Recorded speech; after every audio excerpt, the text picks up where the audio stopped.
আজকে অনেক কিছু কেনাকাটা করছি, এটাই আপনাদের সাথে শেয়ার করব। তো আশা করি সবাই ভালোই আছেন। তো আমি আর আমার ফ্রেন্ডে একটু বাজারে আসছিলাম। তো ভাবলাম যে আমি ওরা বললাম যে আমাকে মাটির কাপ কিনে দাও, আমার কাছে অনেক ভালো লাগে। তো বলতেছে যে আমিও আমার বাসার জন্য নিব। তো ফার্স্টে আমি বললাম যে ঠিক আছে, তো দুজনেই নেই। পরে নেওয়ার পর আমাকে আমারটা দিচ্ছিল, ওরটা দেখাচ্ছিল। দেখো, আমি ভাবলাম, সবসময় ভাবি যে ওরটা মনে হয় অনেক সুন্দর, কিন্তু না, দুটাই সেম ছিল।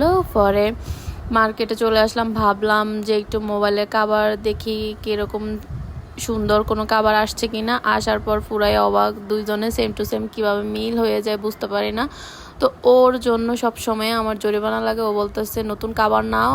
পরে আমি ভাবলাম যে ঠিক আছে, তো দুইজনে সেম যেহেতু হয়ে পাইছি তাহলে নিয়ে নেই। তো তারপরে নিয়ে নিলাম। এরপরে চলে আসলাম একটু ঘরে কিছু সামগ্রী কেনার জন্য, একটু সাজানোর জন্য। ওকে নিয়ে আমি সব কিছু কিনতে আমার অনেক ভালো লাগে, কারণ অনেক কিছু বুঝে। তো নেওয়ার পরে ওর বাসার জন্য অ্যাকোয়ারিয়ামের জন্য মাছ নিয়েছিল, অনেক সুন্দর। আমাকে বলছিল তুমিও নাও, আমি বলছি আমি পারবো না, এত টেক কেয়ার করতে এসবে কত ঝামেলা। তারপরে ভাবলাম যে চলে যাই একটু স্বপ্নতে বাসার জন্য বাজার করব। তো ওইখানে যাওয়ার পরে কি এক অবস্থা, আমি তো অবস্থা দেখা মানে পুরাই বেহুশ হবকে হাসতে হাসতে আমার অবস্থা খুবই খারাপ। আর এদিকে দুইটা ফোনে দেখছিলাম, অনেক ভালো লাগছে দুইটা ফোন সেম সেম সেম। তারপর চলে আসলাম স্বপ্নতে। আসার পর এদিকে আমার ফ্রেন্ডে সব নিজের মতো করে ইচ্ছা মতো নিব, মনে হয় যেন চুরি করতেছে, এদিকে সেদিকে শুধু তাকাচ্ছে, ভাবতেছে কেউ নাই, কি করবো। আমি হাসতে হাসতে শেষ। আমি বলছিলাম যে আমাকেও দাও। তো দুজনে সেম টু সেম বাজার করছিলাম। তো এইদিকে আমার স্যারে তো স্বপ্নতে আসলে ওর মাথা ঠিক থাকে না, তো একটু পরে শুরু হয়ে যাবে ওর নাটক। তো দুইজনে মিলে সেম টু সেম নিচ্ছিলাম, পরে একসাথে সবগুলো নিয়ে নিলাম। তো একসাথে নেওয়ার পর ও যা নিয়েছিল আমিও সেম তাই নিলাম। দুজনের মাসের বাজার ছিল, এই জন্য নিয়েছিলাম সেম টু সেম।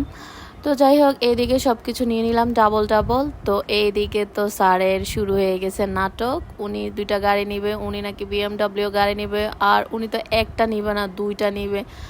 আমি ওনাকে বোঝানোর পরেও ভাবতেছি যে না, উনি তো আমার বুঝ নিবেই না, উনি খালি লাপাচ্ছিল। তো আমি এইদিকে কিচেনের জন্য হ্যান্ড গ্লাভস নিলাম।